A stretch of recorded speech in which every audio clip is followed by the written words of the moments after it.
विठ्ठल रुक्माईच्या रूपात टाळ मृदुंगाच्या गजरात आषाढी एकादशी निमित्त एन्झो केम्प विद्यालयाची मिरवणूक। आषाढी एकादशी निमित्त भक्तिमय दिंडी सोहळ्याचे आयोजन मोठ्या उत्साहात व पारंपरिक पद्धतीने करण्यात आले। या कार्यक्रमात विद्यार्थ्यांनी वारकरी वेशभूषा तसेच विठ्ठल रुक्माईच्या रूपात सहभाग घेत संपूर्ण परिसर दिंडीच्या जयघोषाने तसेच टाळ मृदुंगाच्या गजरात दिंडी मिरवणूक संपूर्ण शाळा परिसरात काढण्यात आली। कार्यक्रमाची सुरुवात विठ्ठल रुक्माई आणि सरस्वती मातेच्या प्रतिमेची पूजन करण्यात आले। प्राचार्य उटावळे सर यांच्या हस्ते तसेच बापू कुलकर्णी यांच्या उपस्थितीत करण्यात आले। याप्रसंगी विद्यार्थी विद्यार्थिनी शिक्षक शिक्षिका मोठ्या संख्येने सहभागी झाले होते। तसेच नवनवीन व्हिडिओ बघण्यासाठी चॅनलला लाईक व शेअर करा। प्रतिनिधी सचिन वखारे, येवला।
शिक्षण प्रसारक मंडळाचे एन्झो केम्प हायस्कूल व ज्युनियर कॉलेज दरवर्षी आषाढी एकादशीला विठ्ठलाचं स्मरण आमची विद्यालय करत असतं आणि त्या निमित्ताने दरवर्षी दिंडीसुद्धा आमचे विद्यार्थी अतिशय उत्साहाने काढत असतात।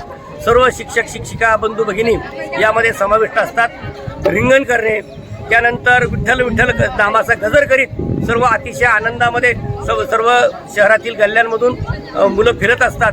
अर्थात दिंडीचं स्वरूप या आम्ही दिंडी या हिरीला दिलेला आहे आणि सांस्कृतिक वारसा जपायचा, धार्मिक वारसा जपायचं काम आमचं विद्यालय नेहमीच करत असतं।